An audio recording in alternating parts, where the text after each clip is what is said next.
Well, welcome to this episode of Archivist Sessions. I just need to remember to stop spinning on my chair because I keep going in and out of frame.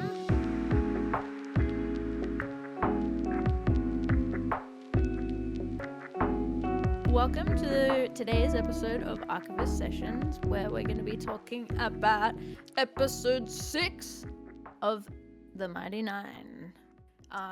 Many gifts. Spoiler warnings? Yes, many gifts.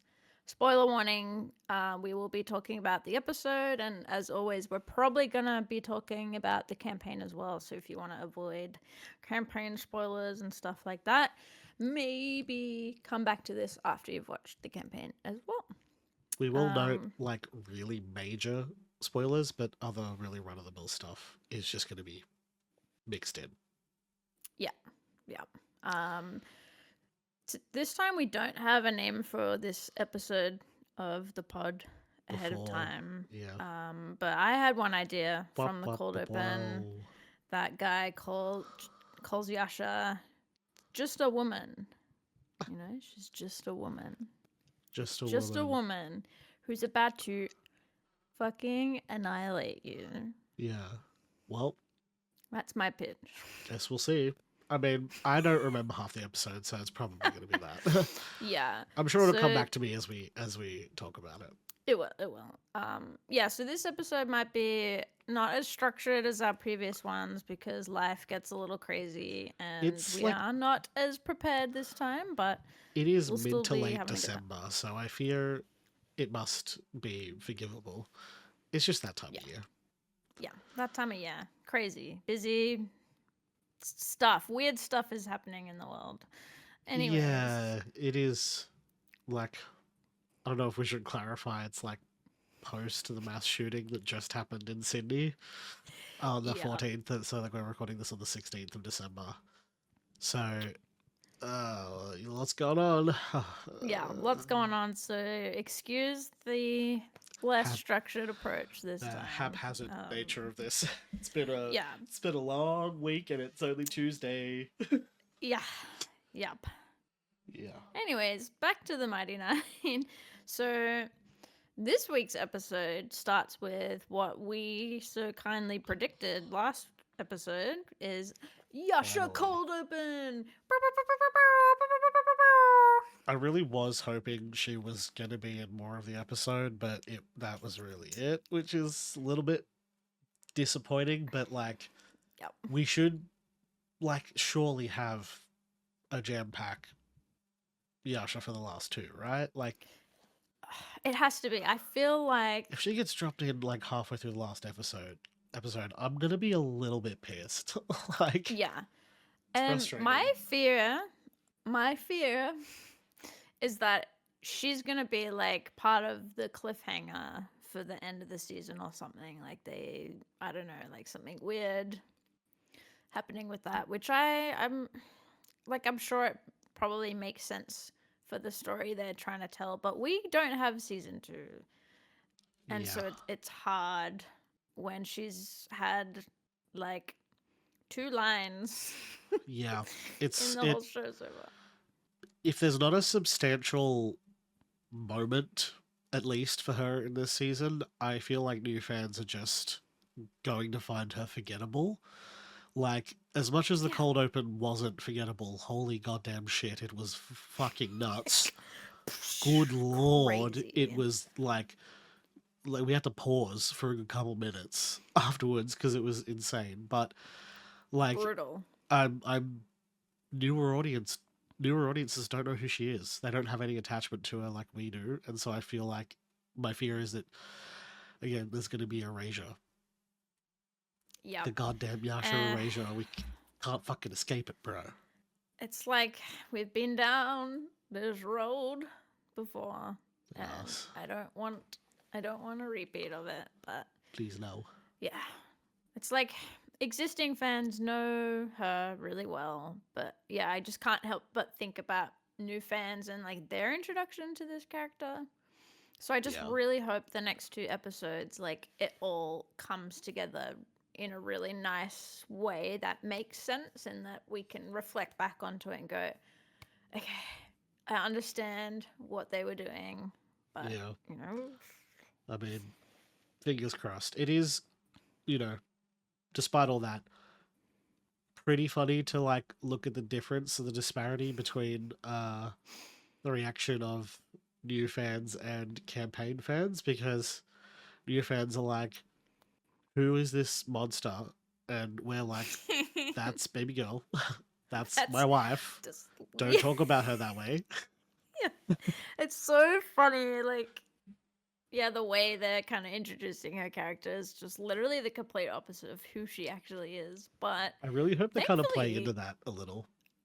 You know, I like think it's as soon as like she's really intimidating in the first frame, and then as soon as she opens her mouth, it's like completely dispelled because she's hello, hello, hello. help, it's again. Yeah, Yeah, which we get like a little window into that bit of Yasha in this cold oh open. this We get yeah this oh, it was like a punch in the face. Both of us like at the in the reaction clip, I'll put it in. Both of us like clock what's happening and go and like oh lean shit. back and start like making noises. We're like, oh, I was shocked to my core. Like I was hoping we would get like a little bit of a Zoala kind of flashback, but I feel like they gave us more than what I thought we were gonna get. Like we see they her. gave us a Zawala steel chair to the face. Like holy shit, it was so. It's what like it's what the part. It's the part that gave me like whiplash. That I was Mm, just like, there's just so much going on, and I cannot process all of this. Especially because like that's you didn't clock it in the moment, but one of the first things I did was like the scene. It flashes to the meadow with the flowers, and mm. the very first subtitle says Zoala humming a tune.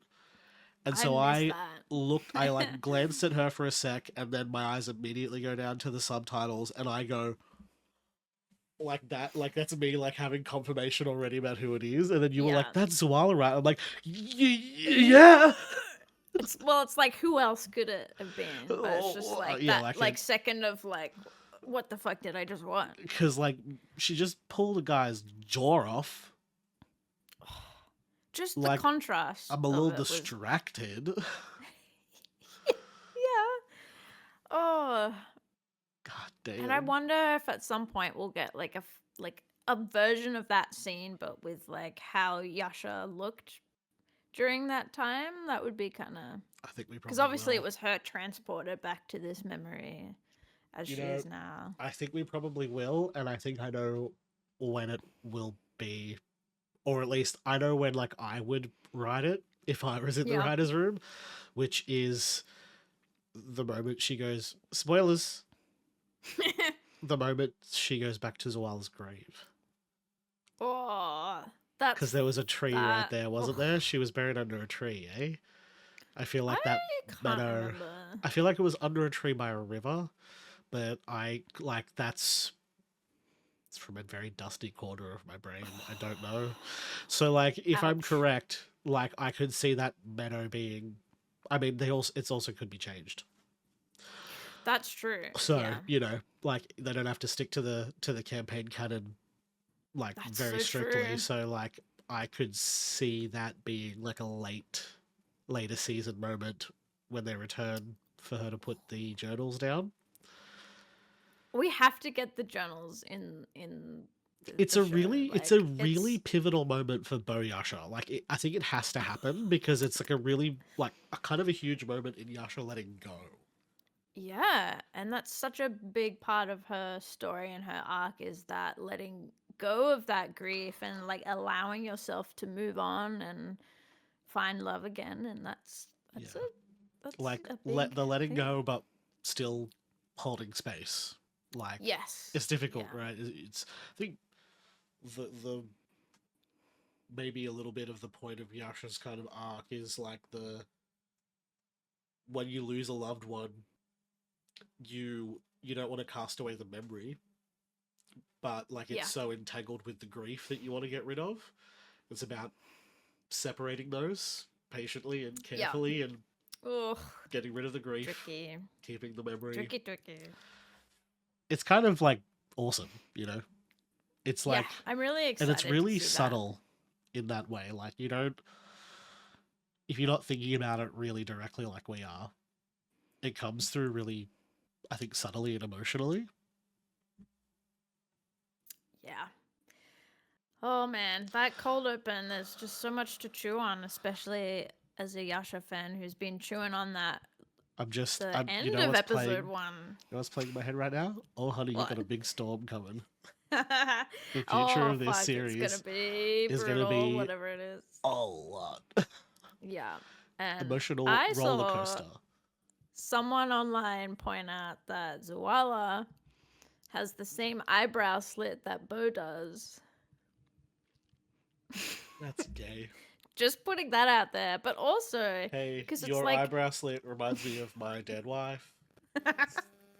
Wanna that hang is out? totally a pickup line Yasha would try and use and just fail miserably at. Yeah, you know, you killed my family. I throw you under a bridge. Oh my god, Etc. you know what? etc. That we can still get that in the show because Yasha wasn't there when Caleb revealed his backstory. And I truly hope it stays. Surely, The mic's it's going a just too tiny good of bit. a moment. Yeah, I can hear it, but I'm like, It should I just don't know stop how to after a fix sec, it. right? There it So goes. you know what I actually wondered it might be is like my phone getting notifications, like interference or something. I don't know. Maybe. I feel like we never expect it to be that anymore because it's so rare. Like, but I distinctly remember the days of dit, dit, dit, dit, dit, dit, you There know, it goes again. the radio, the dit, dit, dit, dit, dit, dit, dit, dit, dit, Oh, when there was a fucking phone call coming in, Who fucking knows? and you're like, whose phone's near the speaker? Move that shit away.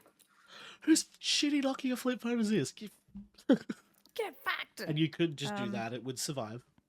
Yeah, that's true. It'd Good hit, times. it'd hit Good straight times. Good old concrete, days, man. barely a scratch. Yeah. Can't do that shit these days unless you've paid like $400 for one of those other boxes that can fall off construction buildings, and it's probably probably still won't work. Probably not, but you know we can dream. Anyway, yeah, I had one more note for the cold open, and that's we get our first. I kept cutting you off.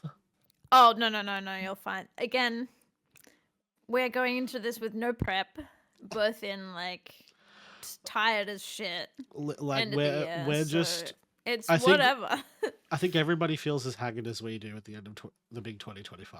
I think we've all had enough. Yeah. Right? Yeah, absolutely. This So year, we're just like total ass. we're just like one little brain cell like bouncing between us. Now that I'm past my 30th birthday, I'm like TikTok, New Year's Eve, waiting. Let's TikTok, go. bitch. Can't come soon enough. Oh yeah. Sorry, cold open. Last note. Cold open is we get our first kind of Oban moment, which it is Oban confirmed in the end credits. Okay, because I did actually go back and check. It is not confirmed in the subtitles, which I thought was interesting. Because Zoala was. It like, and if they didn't put, like, I don't know if it's just because of like the timing of the change in scenes, because it was like there was a line above where it said Zoala, so they had to put her name in, but they didn't have to put Oban's in because it was obvious who was speaking. Yeah, and I'm like, definitely be because they could have hid both, but probably thinking a little too deep about it. Yeah, might just be like the way captioning works, because like it did have like the leftover line above it. Yeah, okay, that makes sense. And I guess like Zoala's name isn't really. Yeah, newer fans aren't gonna. Yeah, I don't think Oban's would be either though, because it's just his name, right? We have no idea who he is yet. I also find it like I can't remember what exactly he first looked like when we saw him in the campaign, because he had a bunch of forms, right? He was in disguise. Yes. Yeah. So he's actually a Cambion, I think. Which is a devil. It's a devil or a demon, you know. He's his true form. He's like that red devil looking thing, but I saw people saying he first appeared to the Nine as that drow form that we see Yeah. him. He is So a I cameo. think we're gonna see him in that form again, and that's why they showed him Yeah. in that form. Because it is a bit random. I'm like, wouldn't he be in his true like? I also wonder, I True did form? actually wonder briefly whether they may try to introduce a little bit of tension because of between the party members, because he looked not dissimilar to the Traveler, or what the Traveler will eventually look like when we Oh, first see okay. him, because the Traveler is Interesting. also going to look elven when we see Yeah. him. Spoiler. He isn't like, I don't think he's an elf, like, because he's like like an archfey. It's like a fey, yeah. Yeah, he's an archfey, like, but that's elven features, like, you know, pointy ears and stuff. And so I was like, I wonder if like some people will theorize that to be like the evil counterpart, or like the evil person, Ooh, like the evil part of the Traveler personality. You know, he's got a dark side. that could be interesting. Dr. Huh. Jekyll, Mr. Hyde. Yeah. Hmm. You know. Yeah, I'm really interested what they end up doing with. I feel like I wasn't expecting to see him actually. I thought we would only get like hear his voice, but we see. We He actually see at definitely least was one of like, his forms. he was like in a visage too, so it definitely feels like he was just appearing to Yasha, wasn't like Yeah. physically with her. Yeah. I also yeah. wonder, like, I'm kind of curious how soon we'll get indications of Cord intervening, because that's who that I believe, if my memory is serving correctly, that is who intervenes and actually frees her from Oban's control, that Yeah. to allow her to meet up, like end up with the Nine, and she like then eventually, again, spoilers, big spoilers, she eventually becomes his champion. Yeah. Through Like like in her. escaping Oban again, also big spoilers. So like Yeah. almost gutting Bo in the process, right? Because of the mind Yeah. control. Like, it's a bad Yep. fight. It was rough. And it was the they've. kind of combat that has you gripped. You're like, Oh, that was like the oh, most stressful experience of my life. so Also, much. they've given us a little teaser of that in episode 1 where Trent looks into the beacon and it has all those flashes of like future possibilities. There's that shot of, but you only see it for a second, of Yasha stabbing Bo. Yeah. So I feel So like it's it's gonna like have to happen. Like, it's that gonna is happen. the King's Cage. Fucked It's up, going to man. be It's not just a fucked like up. not just an emotionally tumultuous episode, but gory and like body horror gory, because of Oban's multiple forms. Ugh. What? I'm excited, and just What? that it gets so dark. It's so dark, and it's just like, He had like all yucky mouths and tentacles. What? and like, Just the mini looks disgusting and wet. oh, I don't even want to think about how that's gonna look in the show, and then It's just gonna be the emotional slithery. turmoil Yeah, of it's that right as well. after we've been like absolutely emotionally beaten to shit with the It's too much. like fight with corrupted Yasha, with like controlled It's too Yasha. much. And then she leaves, and then the Nine are like, they don't know what happened. Like, they don't know she's mind controlled at this point. Like, Yeah. ugh, ugh. I will say, as much as I really want Yasha to have more screen time this season, it's like they are planting the seeds for that future arc, and I know it's gonna hurt. It's gonna It's be gonna hurt bad. an emotional damage. Yeah, I'm really excited for it though. So. Pause. I need to go get tissues. And we're still on the cold open. Oh, like half the episode's gonna be Yasha. Who's surprised? Not me. I mean, they've been gatekeeping her for so long. It's like there's so much to talk about. But one thing I wanted to say about the cold open, and then we can talk about other things, is I'm just so glad that they've made it really obvious that like whatever is like this violence that we're seeing, it's not her. Like, Oh yeah, because that was a big worry of mine. Is it's going to be so hard for new fans to kind of rationalize her rationalize joining the it, group. Yeah, and I'm just like, how are they going to make it work with her joining the group when all they've shown is they've shown her killing a horse? Like, how that gonna work? But they really like showed that softness. Like, you see her eyes soften when she sees Zoella, and yeah, then you see Urban speaking to her, and then you see the symbol light up again, and then she gets violent again. So I just yeah. It's gonna be rant over. a lot. I'm just, again, not to keep going on about yeah, sure. Do we want to talk about some other stuff in the episode, and then we can come back to theories I'm at sure we'll the circle end? back naturally, to be honest. I mean, what happens Yeah. next is them essentially just walking through Zadash. They are looking for gifts for the gentleman, which is Yes. pretty funny. This is the moment we see Tusk Love, which is a real book at this point. You can buy it from a bookstore. Yeah, I have it. It is I've actually read. apparently so good that it broke out of like the Critical Role sphere.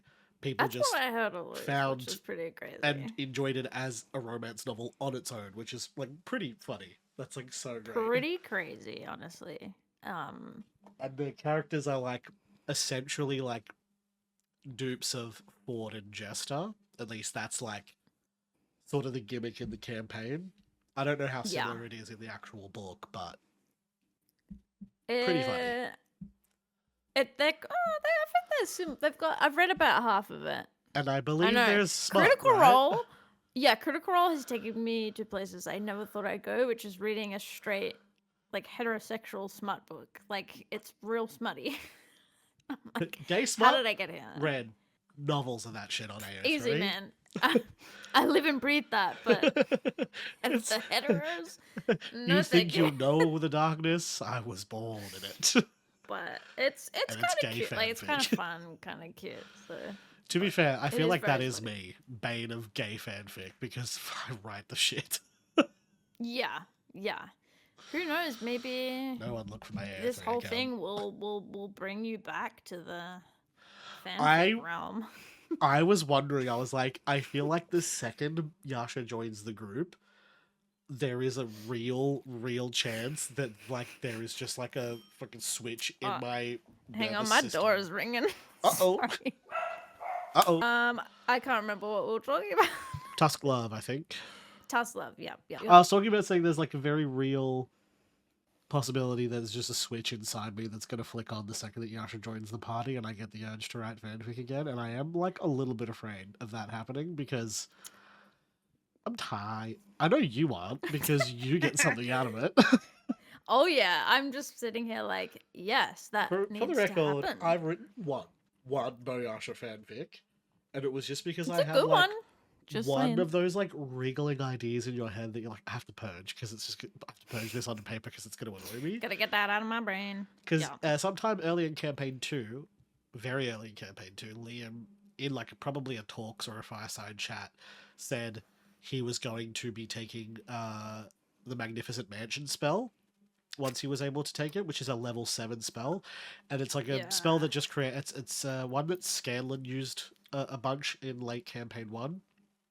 That like allowed for a lot of shenanigans, so it was like a lot of fun. I think Liam was looking forward to that because it's like essentially like a pocket dimension that's completely customizable to your own specs. And then he ended up actually not. He used the model of the spell to create his own spell, like a Caleb spell. Ah, I was about to ask that. I was like, well, what was the tower then? Yeah, so it's essentially like a skin of Magnificent Mansion. So he created Widogast's Caleb flavor. Widogast's nascent 9-sided tower, I think he called it. Yeah. So Nine. yeah, like which is it's like a skin of the mansion, but Yeah. Okay. once I knew like well before that happened, as soon as Liam said I'm going to take the mansion spell, I got this idea of like the transfer between them like sleeping in the dome, like on the cold hard floor, like essentially Oh my to God, the really dome. luscious like pocket dimension mansion, and how like someone like Yasha would be like this is wrong, and I can't sleep because it's way too comfortable. And had this like, can you remember reading this? I do. Yeah, I do. and I was there's actually just gonna like reread it it the was just other like day. it's like a gen fanfic. Like literally, it ends with them just going to fucking spoon. It's a very Amazing. very That's like G the rated. best kind of fanfic ever. It's very soft. Yeah. I hope there is a kind of influx of like I need the Boyasha drought to be over, you know? Oh, there's gonna be so much more fanfic as soon as that flirting comes in. We're gonna see those numbers ticking up, baby. I Man. actually have to ask: is there a different? This is very important discussion. Is there a different tag on AO3 for the Mighty Nine animated, or is it still going to be Critical Role web series? There's already a Mighty Nine animated tag. So, I mean, it's going to be a little bit annoying to see all of the Boyard. We have to have two tabs open now for the. But I mean, I suppose No, you not could. if it'll be the same pairing. It should be the And same then, characters, right? So you could just yeah, do the ship tag. Okay, noted. yeah.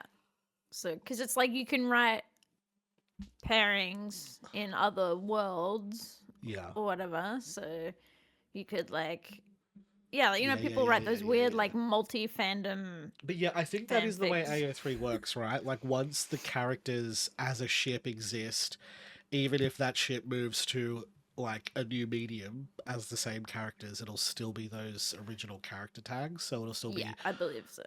Beauregard Lionette parentheses Critical Role, because that doesn't say Critical Role web series, it just says No, Critical Role, which yeah, works for both. yeah. So, Nice. so we should Well, be good. We should be everybody good. be assured the Boyasha fanfic will be easy to find. Thank God, the drought needs to be And over. like I feel like it was in between campaign 2 ending and now that AO3 added the ability to filter stuff out. Yeah. Exclude from search. Oh my God. Ever since Beautiful they added feature. that, it's like life change. I was doing it manually beforehand because there are ways you can do it with like the ID tags. If you get the ID tag from the URL of a specific ship that you hate, you can put like minus that ID tag in the search bar and it I will did remove. not know you could do There that. were ships in some fandoms I hated so much that I figured out you could do that and did it often. I wish. I feel like that would work better than using the exclude thing because I use the exclude thing sometimes. It doesn't. Sometimes it doesn't really work. So Yeah. Also because I feel like it is increasingly common for people not to know or follow tagging etiquette, which they don't. They don't. from I hate to say a fandom elder in a way, know the tagging etiquette and tag your shit properly. It's not hard, okay? Oh, If you dear. need help, consult Google. Or consult an elder Yeah. fandom. Ask a millennial. person. They'll tell you. Every millennial Yeah. knows how to tag Yeah. a fanfic on AO3. Every internet millennial. Yes. Yes. Hopefully, If people you're a have good millennial born etiquette. between 1990 and 1995, maybe halfway through 96. 96. I mean, like I'm any time in the 96, early bitch. 90s, like the first chunk of the 90s, you were in the right period of time for fanfic to Yeah, really yeah. be like the forefront of existence if you were on the internet as a teenager. Not to like go completely off the topic of Fuck what it. this podcast is It'll even make a great about. TikTok, I'm I sure. remember reading it was on this like shitty little laptop that my mum bought. It was like this big. It could barely do anything. Yeah. I remember reading Buffy the Vampire Slayer fanfic on that thing on what did it used to be called?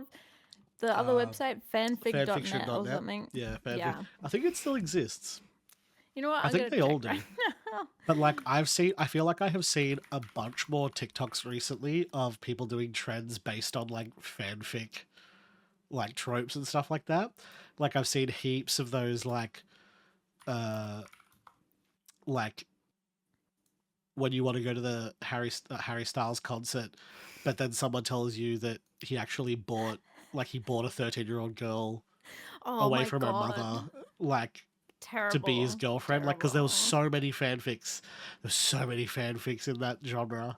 A crazy amount. I've seen Bad. heaps Well, of it those still TikToks exists, going around recently. and it looks exactly the same as it did Beautiful. over like 12 years ago. I'm sure Wattpad still is around too. That's like, Oh my god. I really hate to say, I don't mean to offend any Wattpad authors, but it's a little bit bottom of the barrel. Yeah. Yeah. I fear Wattpad is where a lot of Critical the Role fanfics on. Oh, I feel like a Wattpad is got to be like a majority straight, like hetero. I just have to show the most like right. horrifying thing I just found on fanfic.net. I posted it in the chat.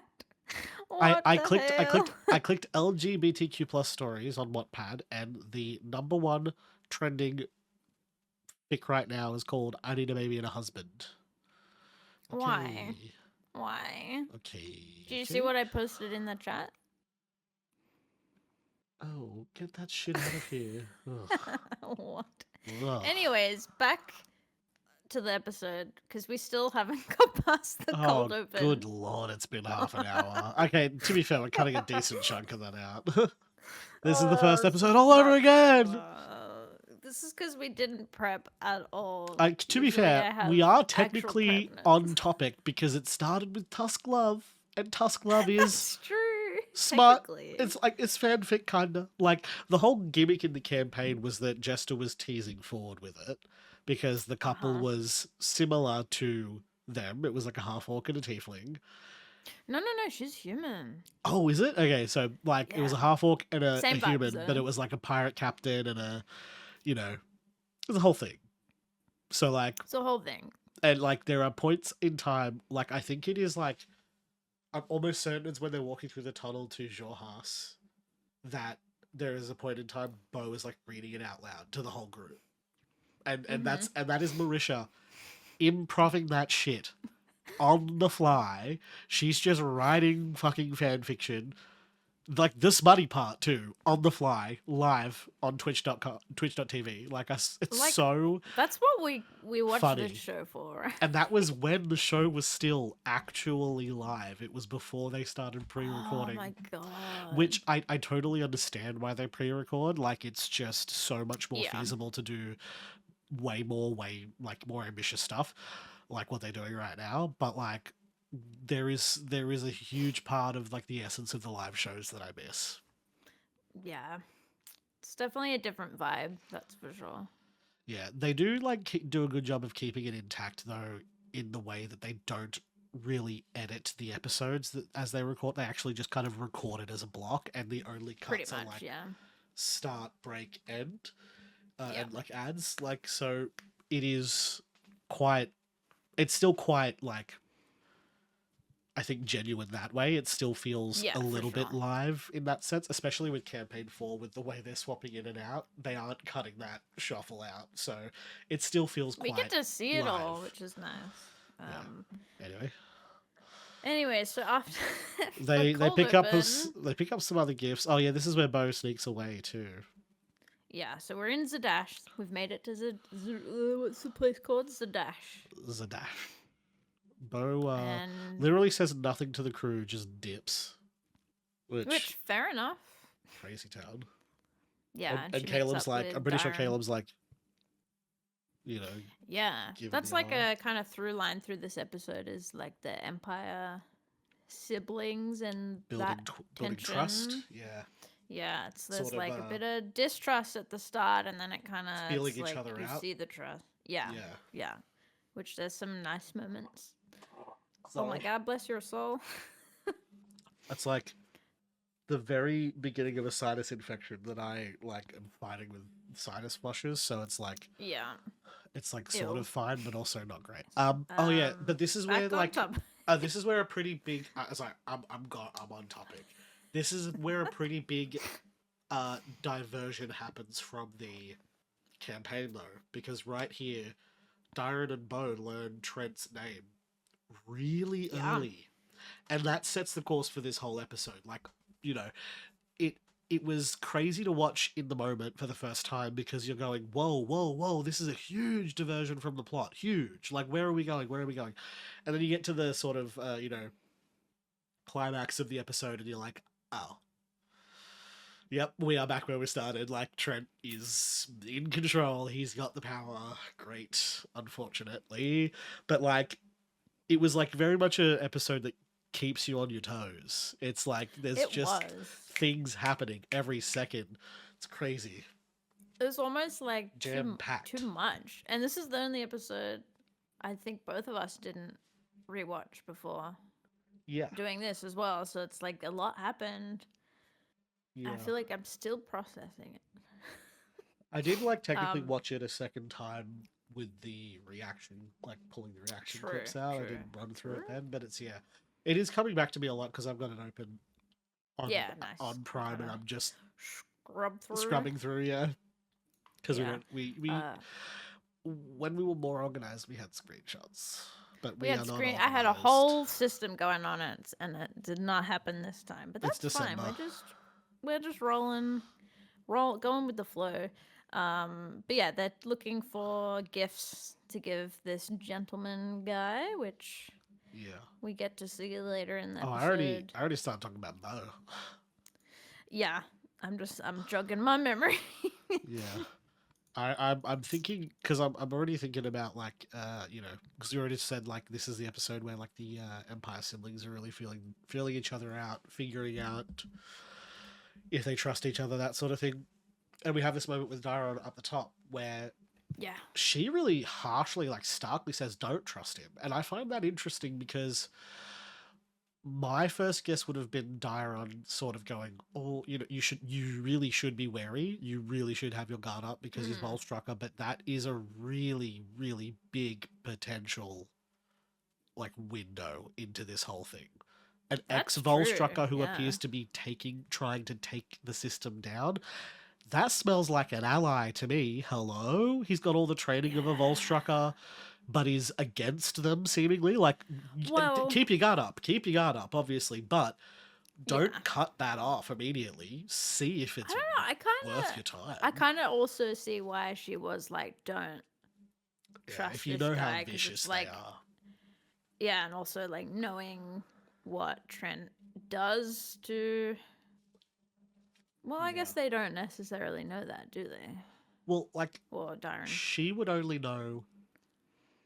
Like, I feel like the impression we have right now of what Dyron knows is, like, that the Volstrucker exist and how they become Volstrucker. But I don't think she probably would... I don't think she'd know much more than that. Like, it's pretty secretive. They're, like, CIA agents for the Cerberus Assembly. They do, like, the really, really horrific, brutal work.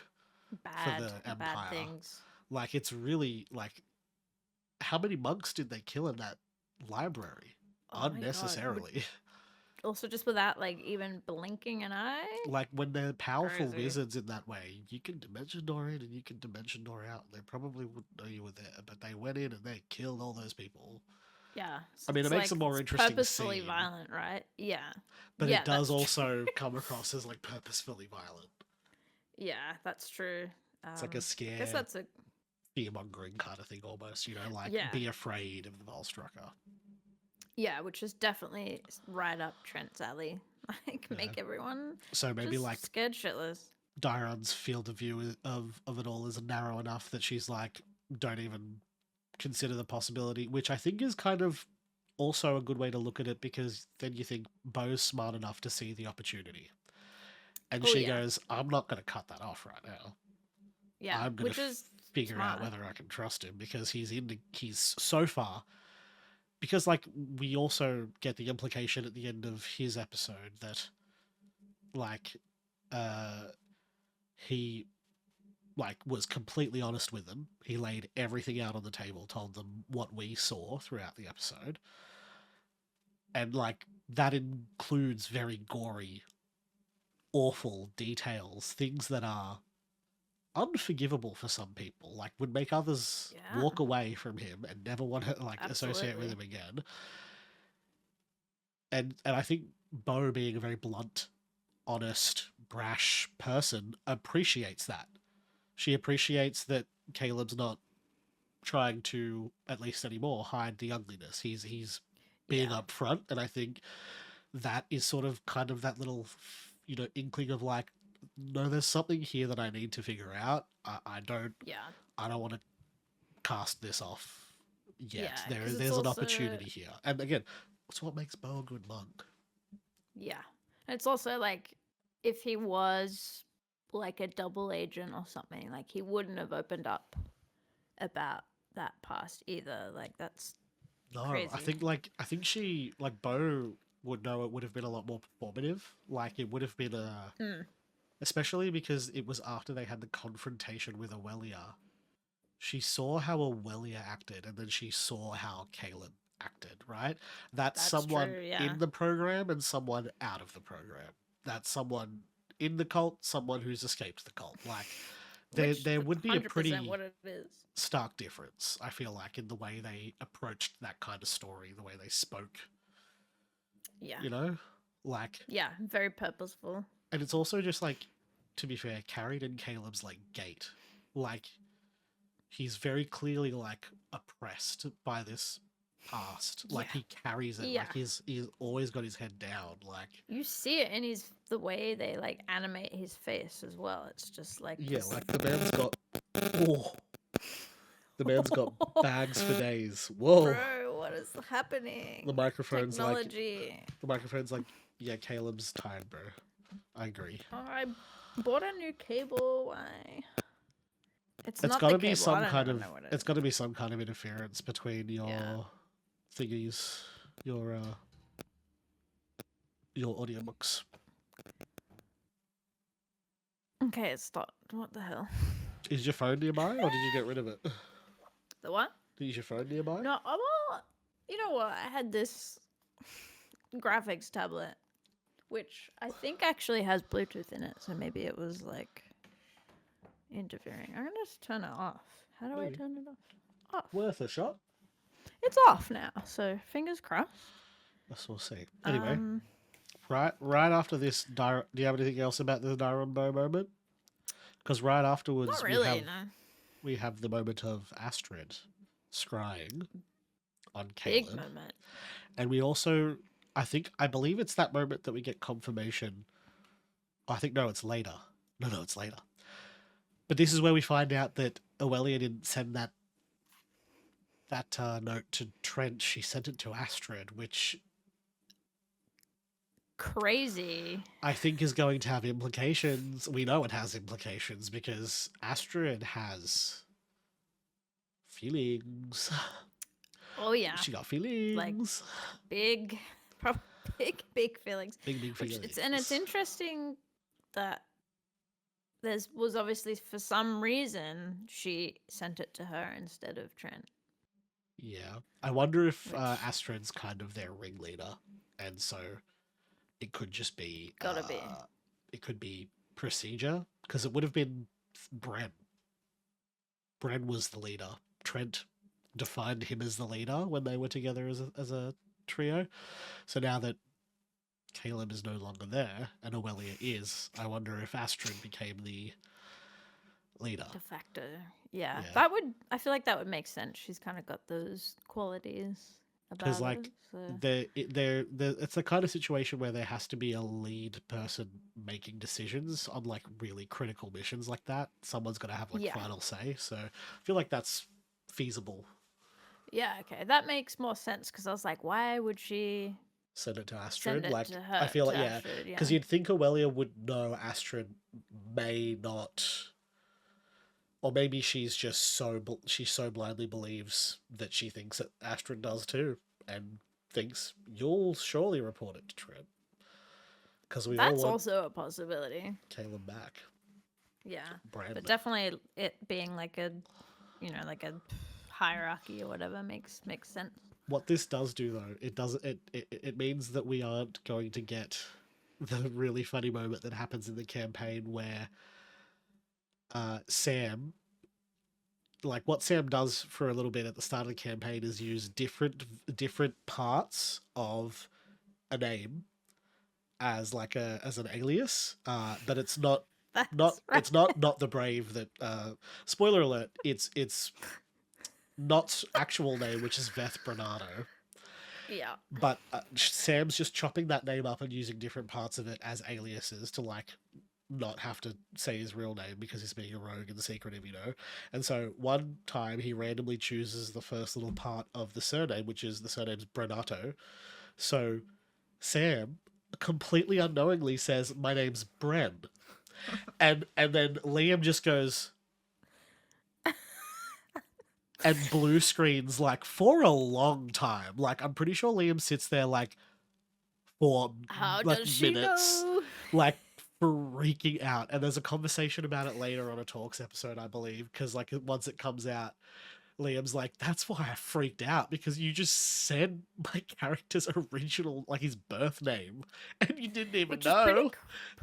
like such a crazy coincidence that Yeah, happened organically. so funny. I just remember the Oh moment man. like so clearly because Liam's like literally just goes, Hang on a darn second. like it's so funny. I'm Caleb. Caleb? Yeah. Bren. Bren? Just their fancy pants. Oh, that's a brilliant name. Thank you. Ah, Molly. I I feel have like to I've dig seen, up the clip. I think I've seen multiple edits of it, of like people zooming in on Liam and doing like the blue screen and like the dial-up noise of like the trying to process what he just heard. Which is it's just accurate as well. So now that we know we're probably not going to get that moment in the animated series, people should go find that clip. It's funny as Yes, fuck. absolutely. Yes, so I guess circling back to that. That scene ends with, I guess, Astrid connecting Yeah. the dots that Bran. Oh, that's Bran. Astrid. That's Astrid finding out that Bren's alive and is like Yeah. nearby, essentially. Like, Yeah. hey, your ex is in town. Heads up. Hey, Your ex that actually escaped the Hey. cult you're in it's just checked like, pretty in crazy down the street. And I don't know if it's a little bit later in the episode, but a similar scene where she chooses not to tell Edward. Well, that's what I was. Yeah, that's what I was talking about before. Like, there's a moment later where we get confirmation that Aurelia sending that note to Astrid, if she wanted it to get to Trent, was a mistake because Astrid keeps it a secret. She decides not to was tell pretty crazy, that Airwolf, and I guess probably by extension Trent. I can't imagine Oh, she's going yeah. to tell Trent if she hasn't told No. Airwolf. No way. And then I'm just scrubbing through. Yep. So then our next scene is crazy beacon shit again, Yeah. where Trent's just like going full like crazy crackhead. Like he wants that Drunk power. with He wants power. that weapon. Yeah. I am still like thinking about the meme that I sent you today. It's like that from that post on Tumblr that was like Oh. imagining that Essek is just upset that these research procedures are totally fucking abysmal and nobody's writing notes, and there's like there's two assistants and all they're doing is bringing people in, killing, like letting them die and taking And like then why cleaning up the isn't anybody blood. recording anything? Why aren't you taking down results? That's so funny. Like It's he's so good. imagining he's totally chill with that dude dying, but he's like, why isn't anybody writing notes? Is so hysterical. That is like on brand. I feel like that's I feel like it's on brand for the Essek. for campaign Essek. Yeah. But yeah. like, it's possible he'll get there. He's just not there yet. I think he'll get there, and I think we've talked about this a bit. I think something's gonna happen to his mom in the next episode or two that's just gonna set him off. Yeah. For sure. Yeah, we see Trent doing crazy beacon stuff, and then he's like doing like I don't know what he's like. Not is it transmutation where he's like the box. He's got a box and he's like distorting the shape of it with. No, the I think beacon. that's still. I think it's implied to still be Dunamancy because he's like a sort of like affecting the fabric of Yeah, that reality makes more by sense. and creating stuff and being able to like manipulate it. I think it's also kind of like I think we're going to continue to get we are going to continue to get parallels of, or like this sort of visage of Trent destroying himself with his own lust for power, because like we're already seeing it with the way he uses the beacon, right? Like he's letting it like strip the skin from his hands before he stops, and then he's like, oh, it's fine, and just waves magic over to heal it. But it's like eventually you're going to be your own destruction. You know, like it kind of like in a weird way makes me think of Elon Musk and ketamine. Like the fact that the whole thing about opioids, about ketamine, is that you will always need a higher dose. Your tolerance just continues to go up, and you crave it so much that like when the point in time that overdose happens for most like opioid addicts is like when the dose they require to get high is the same dose that kills them. That's the moment they OD because they need that much ketamine to get high. It's just like you're on the path to your own destruction, you know? Yeah, absolutely. It's like he's gonna continue lusting for more and more and more power until, you know, the amount of magic it takes for him to summon that much power is gonna fucking destroy him, you know, if he's left to his own devices. Yeah, for sure. Which I feel like we kind of see bits and pieces of that throughout this episode as well, where he's like doing crazy beacon stuff. Yeah, crazy. Just not giving a shit about the consequences. Yeah. Next we I hit guess the evening nip. Yeah, so we get the evening nip and we get our next kind of big important drop. scene.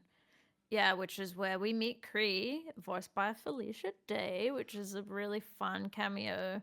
And we get the whole Lucian lore drop, which is like we got a lot from Well, that, we don't pretty really crazy. get the Lucian lore drop. We get a bunch of like information with absolutely no context, and you're left just going, whoa, who?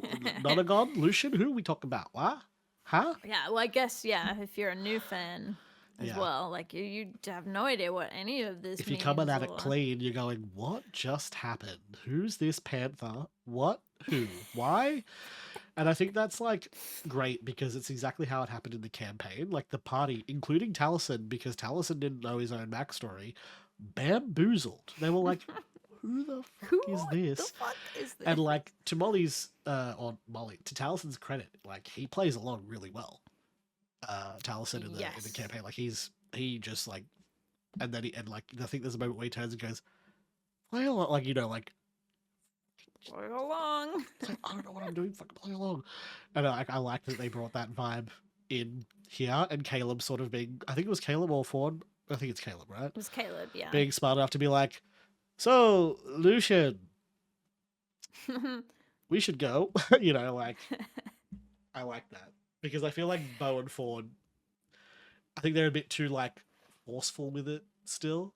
They would be, maybe not Ford, but Bo definitely would be like, Molly, what the fuck is she talking about? Yeah. You know? Who the fuck is Lucian? She's smart, but she doesn't always have a lot of tact. No. That comes later. That's why she's so entertaining to watch. But yeah, I when we were watching this bit, it was just like, whoa, so much happening. Another one of those. I don't even know still. I mean, hold on. We actually skipped a huge scene because this part is where they're in the top of the evening nip, but in between that and the moment that we see Cree is the moment that Trent's arrested. No, I don't think that happens. Yeah, no. Yeah. It's they're in the top of the evening nip and they get let downstairs, and then it cuts to Trent being arrested, and then it cuts back to under the evening nip. So So don't want to accidentally skip over that because that's a huge diversion. Back, that is huge like diversion. The craziest part of this episode almost, because that's all new. We were definitely sitting there like, what, whoa, and that's the moment where like you're thinking, hang on, this is a really huge diversion from the plot. This is a huge like, and I don't mean to like sound like a dickhead, but I mean like massive. It is. It would be like they don't even meet Trent. Like they meet Trent once early campaign in Zadash, right, at the Harvest Festival, and it's like Yasha has like a really brief conversation. That's right, and he was a creep And he to gets her. really intrigued by her. I think probably, I Yeah. think maybe the implication is because she's got power attached to her in so many ways, not just Oban but Cord as well. Like, Yes. she's probably got a bit of an aura. She's also an Asima, so like you do have to recall Yeah. she's like literally like fucking like half angel basically. She's an Asima. Yeah, that's very true. That is also like probably radiating off of her. And so Trent's really intrigued by her, and like, you know, especially with the way you see Trent in this series, like, you know, he just wants to like pull her apart and examine her. Ugh. Fucking freak. Ew, ew, ew, ew, ew, ew. Figure out how to like take the power for himself. Disgusting. Don't like. But yeah, this was a I mean- crazy moment. This was like, again, one of those moments where you're like, oh, this episode is crazy. What is going on? And we get a new character, Curator Tasha, who is mentioned in episode 1, but we don't actually see her. Yeah. She's like I guess, the implied leader of the I feel Cobalt like, Soul. is she not? I feel like we might not have. I feel Unless like if I she was in the remember- campaign, it wasn't a significant role, I don't think. No, because Unless my memory is just bad. because Udala Fon, I think, is like the head of the Cobalt Soul. She's in Rex, or they're in Rexentrum, I think. But I'm trying to remember if there was a leader of the Zadash branch, you know? Yes. I Because cannot... are they all in recall. Zadash? Like, No, they're all over where the is- place.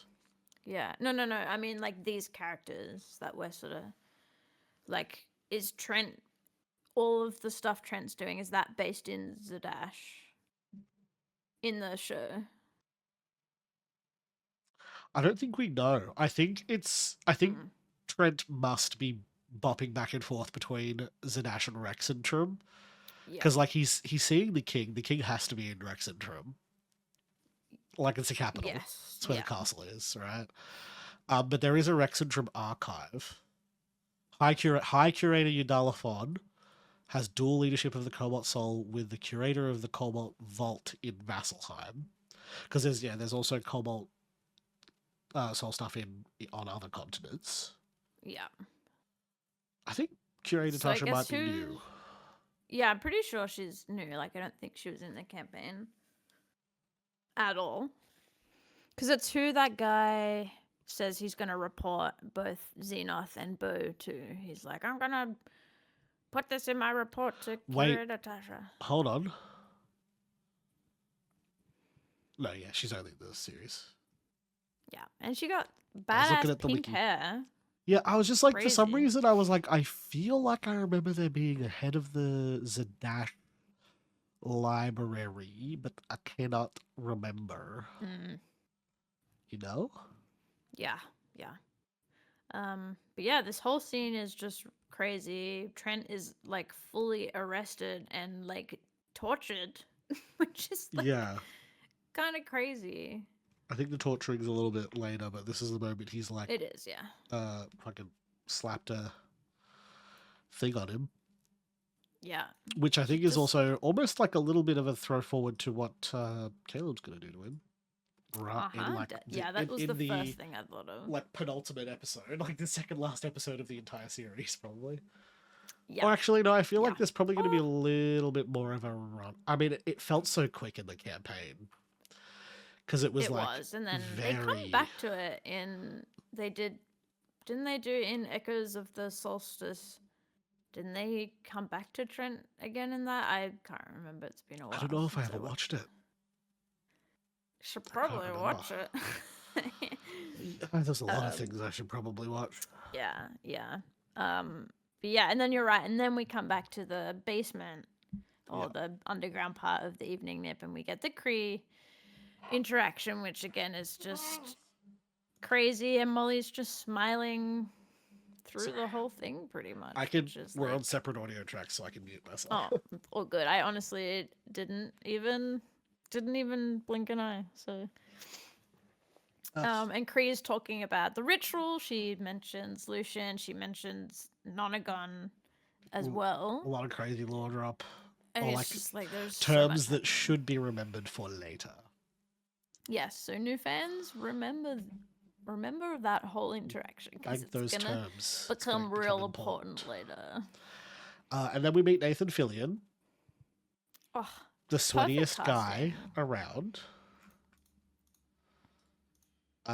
If people are curious as to why everybody's going to continue calling him sweaty, there's a reason for it. He's a water genasi. So, like, I don't know if it's confirmed, but he's implied to be a water genasi, and I he's implied to thought it was therefore. confirmed. It must be because like it is part of Jester's build. Like most tieflings have fire, like do fire damage because demon born. Jester does frost damage, and that is supposed to be like a little bit of the flavor from her dad being a water genasi. Spoilers. That is Spoilers. Jester's father.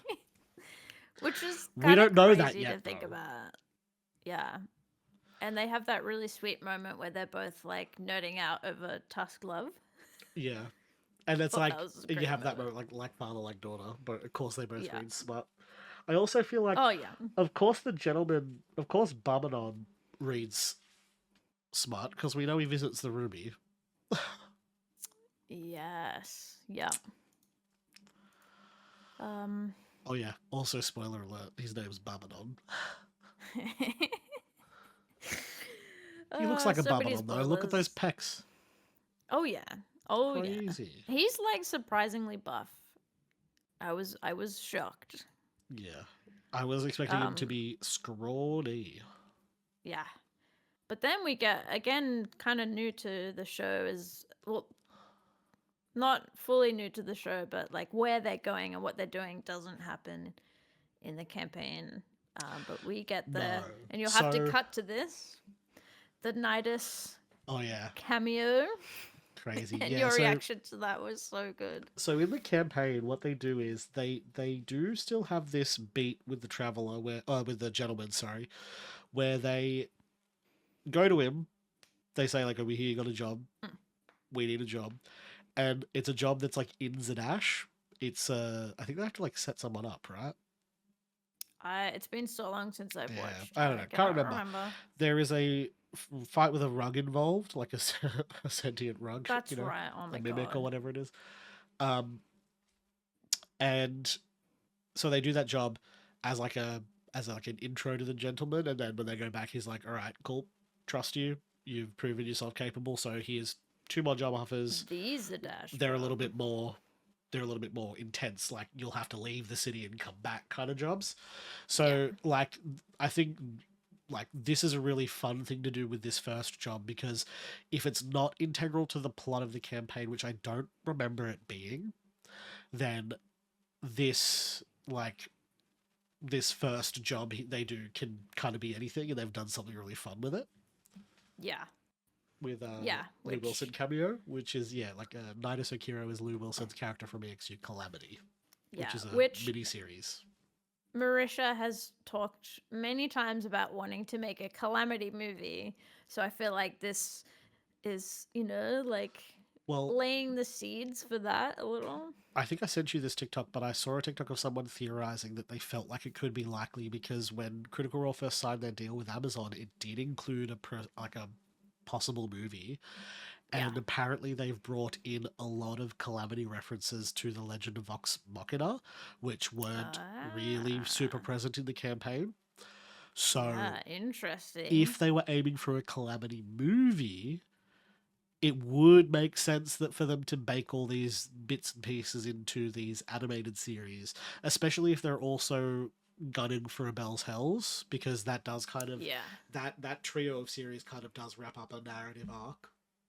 Yeah. And a Calamity movie as like an origin story makes a decent amount of sense, because you got the Calamity War with mortals and gods, and then end of campaign 3, which I technically haven't seen, but I understand it to be essentially similar. So it would be fascinating, especially because I don't know where they're up to in the story of the Legend of Vox Machina. Like, what happens? Do you know what happens at the end of season 3? I haven't watched it. I've watched it, but I can't remember off the top of my head. How long have we been going, by the way? Oh, sorry, I'm not in the window. 1 hour, 10 minutes. Okay, cool. Cool. Let me see if I can find it. Oh, I thought I hadn't watched season 2, but I did watch season 2 because it's Okay, watched in yeah. my Amazon Prime, so I must have. Yeah. Yeah, makes Uh, sense. So yeah, try- they're still dealing with the dragons, right? They're not even close to the end game arc, right? So if they're going to the end game, we are going to get a ton of content about the gods in the Legend of Vox Yeah. Machina. Like, Yep. I mean a lot. They functionally go and find a god, like a prime deity, to be a boon for every single member of the party to make Yeah. sure they're powerful Yeah, enough yeah, to yeah. go into the BBEG fight. Yeah, So yeah, which makes sense.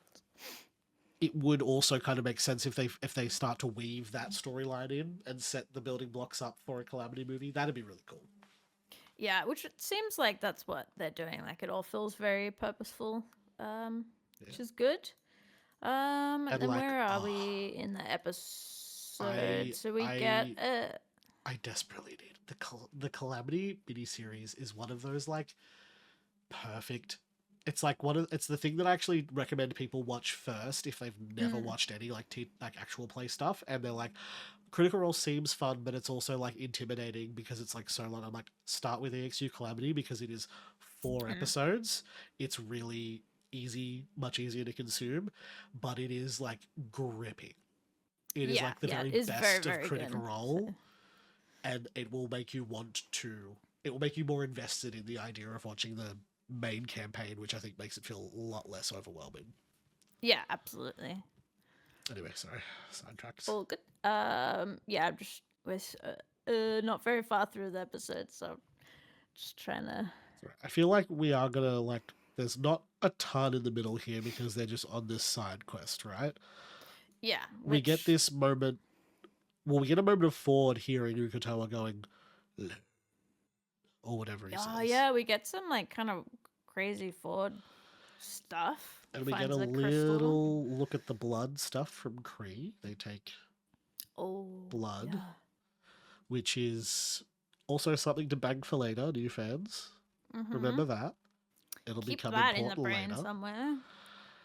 And it's just after that moment with Kree taking the blood that we flash to. It's that really awesome transition scene of the blood drop, Caleb's blood drop, switching to Trent's.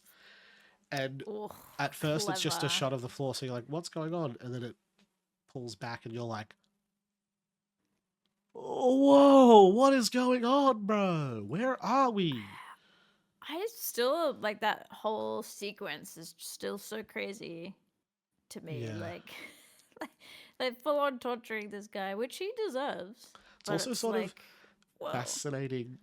I'm sort of just now realizing that this is kind of also, in a way, trying to instill a little bit of trust, like instill in the audience a little bit of trust in Vestarogna, which don't. Keep your eye on that one. Oh yeah, But it's like it does kind of paint them at odds a little bit, which they are. They are like rivals essentially, but yeah, they are definitely like, she's, I think, also on the evil end of the character alignment spectrum. So yeah, not a good person. She's not all that she seems at Not the a good moment. person. So. Yeah. And then so we make it to the caves. There's some. Sorry, I can just fully cut my. Sounded like an elephant. It's just like, I can't blow it out. It's like just swollen back here, I think. Yeah. It's Yeah. Anyway, Oh yeah, Where we're are we up in the to? cave. Kevin. Yeah, there's a lot of walking, which is just, the side questy stuff. They're heading down. There's a really funny like the hallway of traps and the moment of not sort of needing to bolster herself up to get down, and then ultimately fucking it up because she's a little bit drunk, which is like a pretty big mechanic of her character in the campaign. We get the most important scene in this whole episode is some goblin ass. Yes. I feel like, I think I said during the episode that feels like it could be a bit of a reference to the tree incident where Bo gets shot in the ass by Not, Yeah, for sure. or it could be the prequel to that. I think we'll get more, surely. Surely, I do It's like gotta be that more of that. Bo was ultimately the one to save her because also dexterous monk. Oh yeah, on brand. And Some then- some really good character moments. And then all of a sudden we started playing Uncharted 4. Almost like identical. It was really kind of bizarre. I feel like I should go looking for Uncharted 4 like gameplay that it looks Definitely like should. this, because I don't know if anyone else was like, this is Uncharted 4. This is I've seen other people like in the Say Beacon that? Discord. I've seen people draw that. So it's got to be I wonder if at it's least intentional. inspired by it, because Yeah, Laura Bailey was in Uncharted 4. So and Nathan Fillion Yeah. was very commonly fan cast in an Uncharted 4 adaptation. Not that he got that though. He was too old by the time it happened. yeah, he was in a fan film for it though, or something. Yeah, I think I do recall. Kind of interesting, Crazy. but yeah, we get four doing some kind of Puzzles? connecting of the dots, like almost literally. You I know? feel like that's also a little bit of a nod to Travis didn't get to do any of the puzzles in the first campaign Oh yeah, because he had an intelligence of 6 and he knew what he was doing. he didn't know. He don't know the alphabet. But Grog was so sweet. Yeah. And yeah, here's where we actually get the Lou cameo. Once they figure the puzzle Yes. out, gets his little Which- hologram. I saw people saying was his first time doing like actual VO work. Oh, Apparently, awesome. which is like pretty cool. well, I mean, like, I feel like he probably technically has VO credits because of stuff he's done on Dropout, but this would be like, I imagine, like a really legit animation VO credit on his card, which Yeah. is like so cool. Like, but Lou is Yeah. just, Lou does crazy stuff. Like, bro's on Jimmy Kimmel. Like, he's doing it, you know? Yeah. He's Yeah, famous. he's He's doing funny good as stuff. fuck as well. Like, Nidus kills the entire EXU Calamity. It's like, it is both like tragic but also hysterical, because it's like a table Yeah. like half made up of comedians and then also half made up of like really dramatic actors. It's a good combination, that's for sure. The difference between Uh. like Sam Riegel and Louis Carasso. The difference between Yeah. Loquacious Sealy and Xerxes. So Just funny. like polar opposites. Yeah. Polar opposites. Sam Riegel and Abria Angar play a divorced couple. It's really funny. Highly recommend. 10 out of 10, honestly. But yeah, after we get that kind of Nidus cameo, we get some more Essex and Essex mum.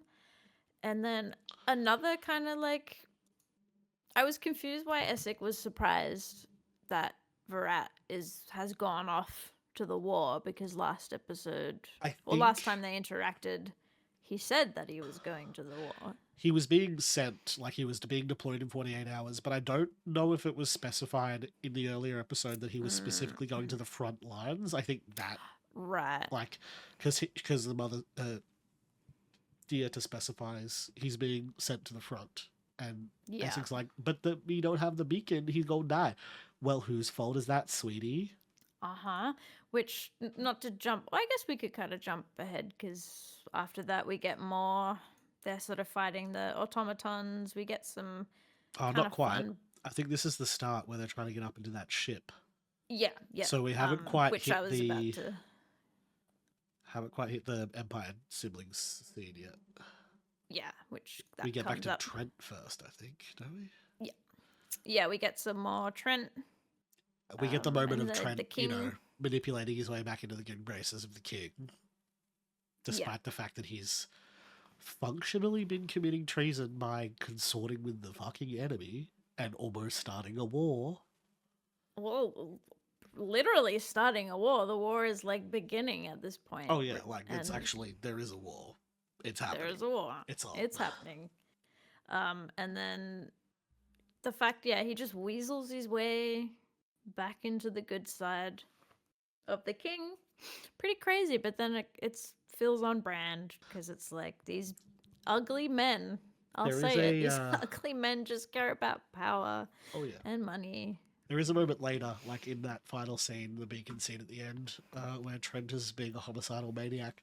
There is a frame of the king's face like lighting up, and it's that moment of like you're just as bad, or like Yeah. pretty much just as bad. Like you have immediately already forgotten all of Trent's sins because you see how powerful like the kind of powerful magic he can evoke out of this thing that he stole, and you're like, oh well, guess we're going to war, scumbag. Guess we're going to war. Good times. Well, they don't care because they're racist. they've got the power. Yeah, and they're racist. They like literally don't there's see so many the layers. Kryn as human, which is just like Yeah. a bit fucked.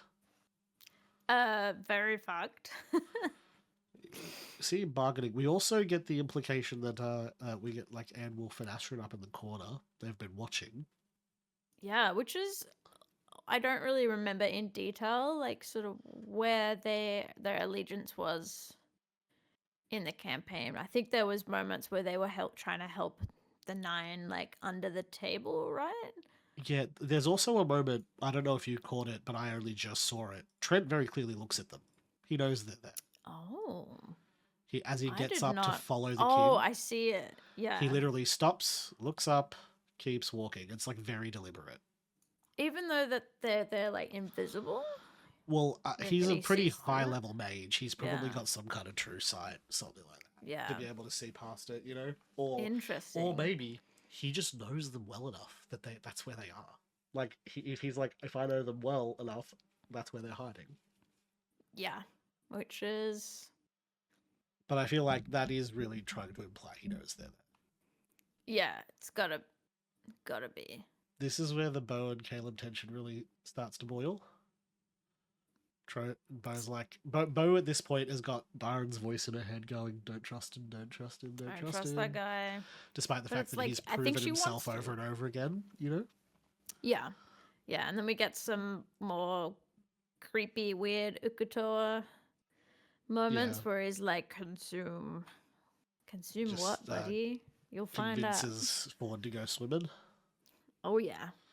This is an interesting way to bring the Cloven Crystal forward, because this technically happens on the second job, which would be like the start of campaign 2, season 2.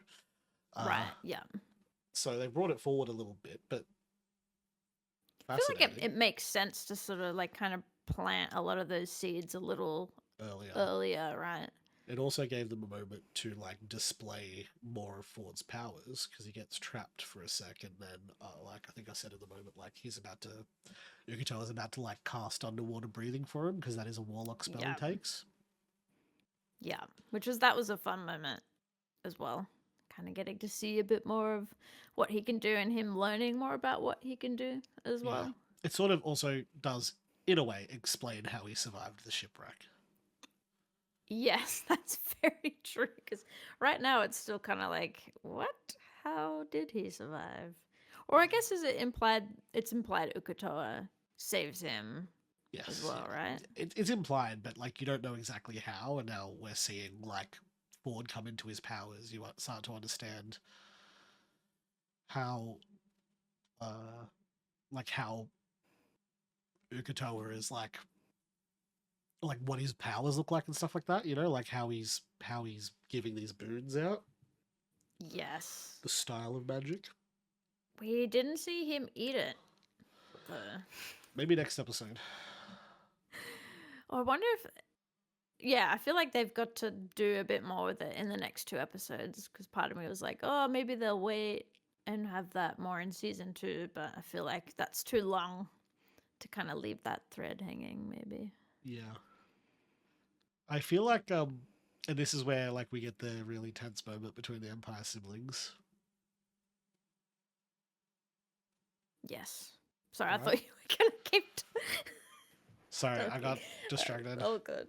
No, all good. Yeah, I really like this moment with them, because it's like Bo has to put her trust in him, otherwise she, get stuck or get injured. Yeah. Or worse. It is also, I will say, a little bit manipulative of Caleb Like it does Yeah. sort of like, you kind of think like, you know, you get what he's getting at, but it also does, I feel like it is going to still have a little bit of, like, still cause Bo to hold on to a little bit of that distrust. Yeah. I think she's still going to be a little bit wary of him because, like, he does put her in a pretty precarious position to have Yeah, this 'cause conversation. But it is a It's gonna moment be a of trust. long like I feel like there's moments later where more of that trust builds, but it's gonna be a journey, a continued journey for them, which is good. It's a really great dynamic in the campaign as well. I mean, it is one of those moments where, like, you just have to. It seems like Caleb's holding all the power in the situation, but Caleb really desperately needs that necklace. He needs this mission to be successful. So, he is fucked. and he can't get over there on his own. So they do Yeah. need each other in this moment. Yeah. And then they find a room full of treasure. Which is, again again, looks exactly like Uncharted. the ship at the end of Uncharted 4. It's like also, the inside looks like it identical. also the shot of it in the wall reminds me of a moment in a different Uncharted game. I think it's the second one. There's this German U-boat that's like suspended atop a river Yeah. in like the Amazon jungle because the water line over time like receded, so it like That's right, yeah. really weirdly got stuck there or whatever. Or like I might even have been implied to be supernatural. I can't remember because it's Uncharted 2. It came out on PS2. Like it was so long ago. Old.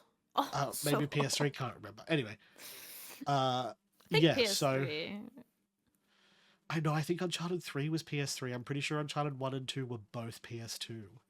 And Uncharted Yeah, 4 was interesting. PS4, Yeah, it was PS4. which is crazy. Uncharted 4. I know that much. Yeah. Anyway, yeah, the German U-boat in the jungle. That's what it reminded me of a little bit. And I was like, you have to wonder if it's purposeful.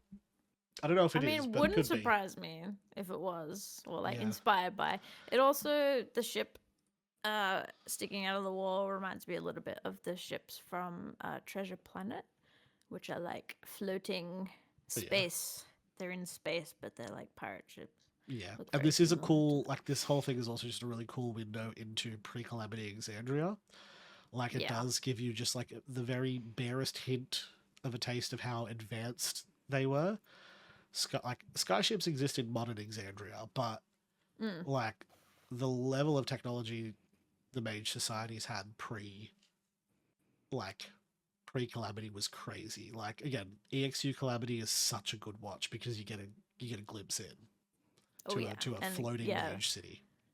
they're giving us a lot of little Easter eggs for that as well, which is, yeah, as you were saying before, like, there's got to be a Calamity movie coming at some I hope point. so. And like one thing I really loved about this scene that was really memorable was the way they animated the automatons. I think I saw a lot of people theorizing that they're the taxmen, but I'm pretty sure in EXU Calamity, the taxmen had like just finished being built, and that's like imminently before Avalier. You know what I mean? So I think these are different Yeah. automatons, but still really cool. But I like the way they were, original point, the way they were animated. Their frame rate was slower than the rest of the scene. It made it look so like robotic in such a cool way. It was just really well done, I think. Yeah. And like the it looks glimpse awesome. into the way they see, like the sound, like the, what's it called, echolocation kind of thing, like sonar that pings was so awesome. Yeah, they look epic, and they did a really good job because they're 3D. They're like 3D rendered assets, but they did a really good job making them not stick out as 3D, which is really hard to do. So Oh yeah, and I think it's all props to like the animation team. they stick out of the scene just enough for you to be like, this is not natural for the moment of time that we're in. This is not familiar technology. Like it feels quite alien, and I think that's really well done. Yeah. Because it is. Oh, it's so alien to them. They would be like, what the fuck is this technology? This is crazy. And yeah, that's right. We get the guards kind of stumbling in on whatever the hell they Oh yeah. And I They're doing- loved the whole dynamic of this scene of Molly being like, shh, shut up, shut up, shut up, shut up. Like, everybody be quiet. Like, They're listening. he's figured out really quickly that they rely on sound and is trying to get everyone to stop. And then Ford just, like, boots his way into the scene. And Molly's like, what are you doing? Quiet. And then Before the that, fact that they all catch on to the plan and they start working together is really satisfying.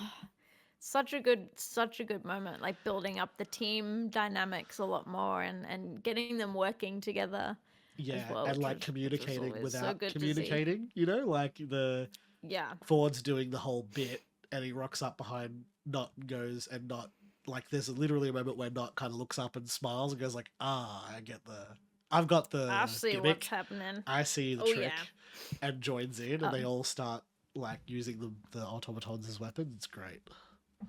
And I think before that, we get that really interesting moment of Ford, which I've seen a lot of people go really back and forth on this, where they kind of, because in early campaign, he was quite, like, had a bit of cowardice to him, right? We had this moment where he sort of goes to leave, which is interesting. Like, he's almost like, cool, I've got And it's also this thing. explicitly, like, we explicitly see that Ukatoa is compelling him to leave. So I feel like Yeah. it's a little bit like trying to tell you that, like, this being is not interested in the party. This being is trying to force Ford on to do its bidding in a way. Yeah. Another Which is how I read the force of scene. influence over one of the party members. But yeah, we get that really sweet moment where he's looking at them. They're in a really shit position, and he sees the exit. Ukatoa's talking to him, and then he goes to leave, and then he steps on Jester's journal, and there's the little drawings that Jester has made of him, and that's kind of what brings him. Makes back it feel into a the little moment. bit. Makes it feel like a little bit of a parallel to Yasha and Zwala in the Cold Open, you know? Yeah, In a way, you're I like, thought the same thing. cute. Yeah, this so was I a really fun, like that moment. really fun little side quest that didn't feel, you know, like it was a weird dogleg from the main plot. I feel like that's always like a fear in these sorts of shows when they need to do a side quest. It could feel like really off tone. Like if something, Yeah. like if they're in the middle of a war and they just like throw in a beach episode and you're like, whoa, What is like, happening? The Yeah. total shift is crazy. But this feels like not filler because it's still driving the main plot forward, but it's such a cool way to bring in a lot of elements that we would have otherwise missed Yes, yeah, absolutely. if they had just stuck to original canon. Yeah, just such a fun. I'm just watching it on the side. Yeah, it's It's such a fun sequence, and those poor guards get obliterated. oh, absolutely destroyed. But that is absolutely their own fault for rushing in Oh there. yeah. And oh then yeah. we're at the big moment, which is Essek finding out that Trent has taken the Beacon to the front lines. Which, are you surprised? Like, No, absolutely like not. what did you think was gonna happen, bro? Yeah. And it's also because, like, it's implied that the Kryn won this battle. They took the garrison. And then Trent White shows up and literally just fucking wipes the entire group of them out. That's crazy town. And it's also interesting, really interesting dynamic because Virat is an original character of the series, to the animated series. Bringing in this dynamic of him being like a really high ranking military member, knowing about Essek's betrayal, also having had his life just saved by Essek and probably in a way feeling a little bit indebted to him. It's But a holding complex... this secret, ooh, it's going to be interesting. I am really curious how that's gonna play out next episode. Like, surely that's something that's gonna happen with that. Crazy. And I just remember the end of this scene, like after he does the defy gravity, like the gravity spell, reverse gravity. Yeah. I said defy gravity. This is not Wicked. It's close enough. Reverse Same- gravity same spell, shit, right? and then he just lets them all like fall to the ground and splat like bugs, and it's just like, ugh, it's awful. So indicative of how he sees this group of people as well. Yeah, like it really gives you like it shows you how much like he dehumanizes them in his mind. I think like it's just awful. Ugh, and that shot of the king, he's just like smiling, loving seeing this. And like the all the souls like coming up and he's sucked into the beacon, which I think is it has to be an implication of the souls making the beacon more powerful. It's gotta be. Otherwise, like there's gotta be something to that. Otherwise, has why to show be. it, right? Yeah, or it's just trying to hammer on the fact that the beacon has all these souls that can now no longer be reborn. Or I guess, I mean, potentially they I guess could we be. don't know, right? Yeah. Right? Like, bodies don't have to be... The body doesn't need to be consecuted for a soul to be born into it, because we know they're actually born in the Empire. That's part of the constant push and pull between the Empire and the dynasties, because, like, for a while now, every so often, there are kids kidnapped from border regions because consecuted souls are born into bodies that are Empire... like people born in the Empire, because it's like it's an 100-mile radius. It's huge. So if the beacon's close enough to a border, it's going to happen. Yeah. Because we also see there's mention of the like missing children on Dyron's big board thing as well, which is a fun little I guess that's an Easter egg. I don't know. A little bit. And then we Yeah. get the wrap-up scene in the cart. Oh my god, I was screeching. It's pretty good. Little pile of gold for you, little pile of gold for you. Oh, so funny. Very indicative of early campaign. Like, all right, how much money did we make from this job? 200 gold. How many of us are there? How do we split this up? Like, who's got a calculator? There's always one person who's doing all the math. Yeah. And it's the person who shouldn't be doing the math because they're not good at it. But nobody else wants to do it. Yeah. No one else wants to do it, so someone's gonna do it. Sorry, my mic is popping up again. It's all good. Oh my god. And I had to. It was like a painfully sweet moment. Where you get that really nice shot of Molly's driving the car, and he kind of turns around, and Jester's drawing him. Yeah. And that, knowing what's gonna happen eventually, that was like a little painful. We're going to see that drawing again. Oh yeah, we are. We certainly just painful.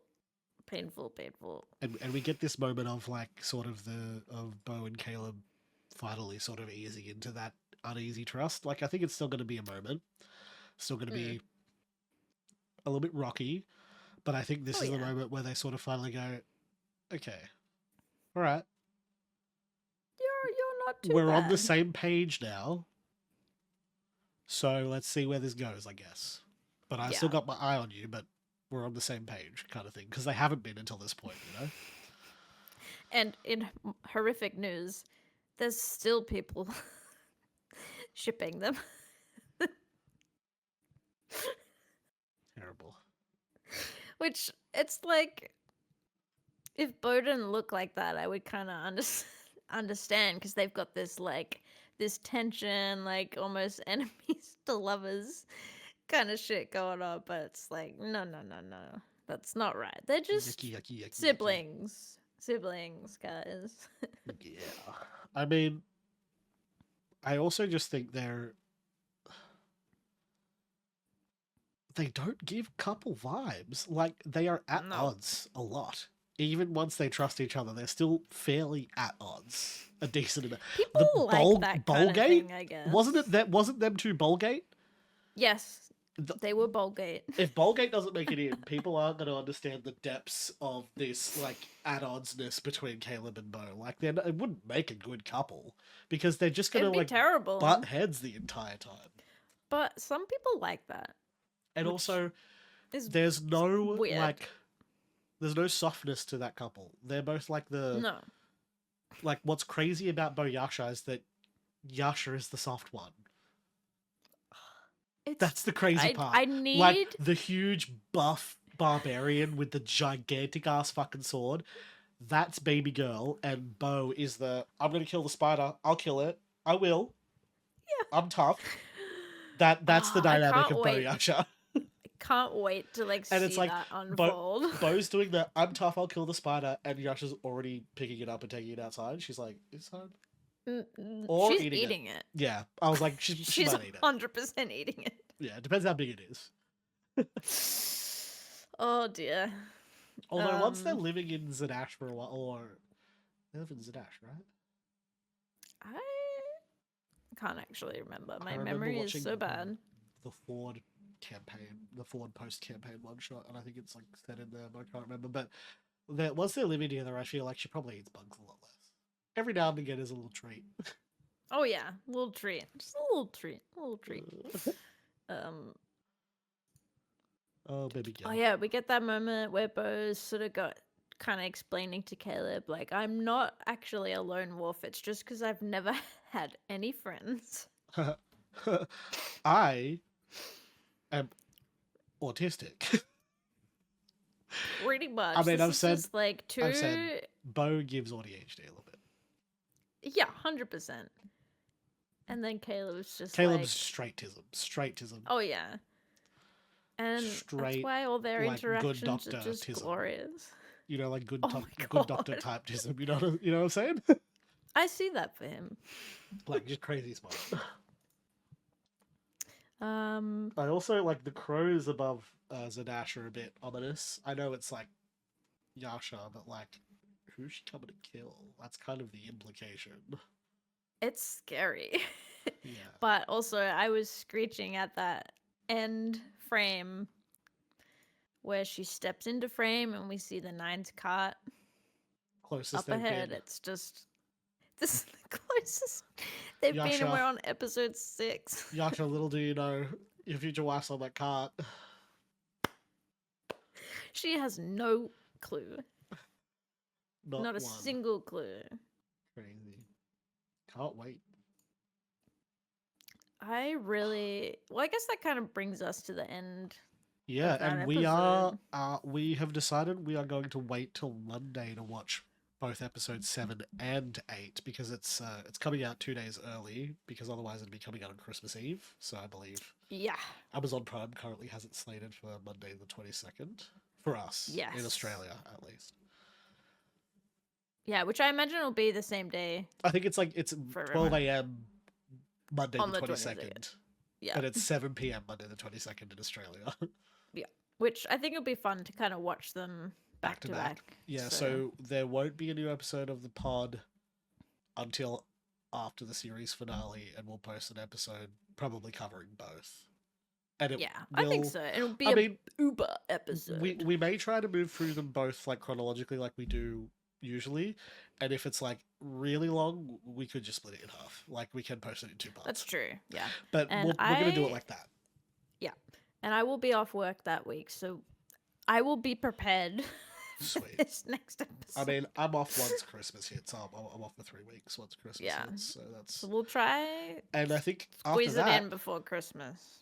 After that, we have to sort of consider what happens next because either we go dark for a year waiting for season 2, or we start watching the campaign.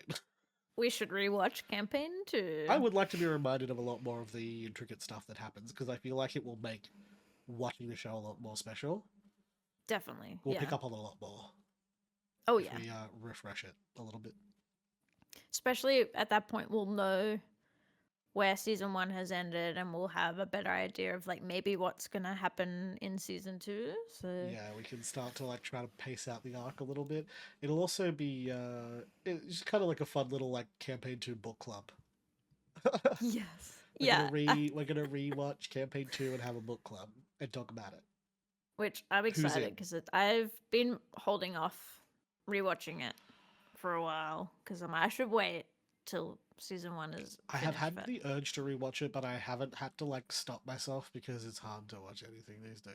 I'm tired. Yeah. But update, I finished the overture of campaign 4.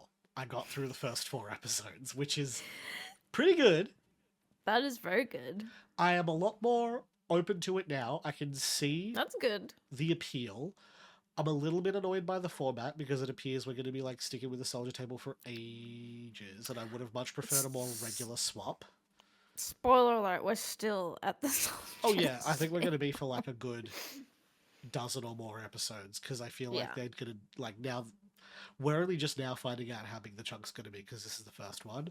I think a Yeah. lot of people were really hopeful. Like, I saw someone say, I thought it was going to be every week. That's not feasible, I don't think. That's like, I just crazy. don't. The reason they're doing it the way they're doing it is so that they're all able to do other projects as well. Like, Yeah. they for film sure. in blocks and they're doing it with these split tables so they can obviously have more characters at the table, but so that they're all capable of doing their own individual projects too, which is like the issue they had with Ashley, right? She had an individual Yeah. project in New York and it made the campaign super annoyingly difficult. And if that happens this Ugh. time, they won't have that problem because they can shift the table. But I would have Yeah. probably preferred for it to be on the shorter end. Like, I kind of hope it doesn't go much past like 8 or 12 weeks because that feels like a long time, especially with breaks. Yeah, I guess we'll see how long it goes. But are there any final thoughts on episode 6? Anything you're thinking for episode 7? Moyasha! Moyasha! Give me That's Moyasha! honestly, Where's at my this point- wife? at Also, this point, that's all. That's my biggest question mark. Is like,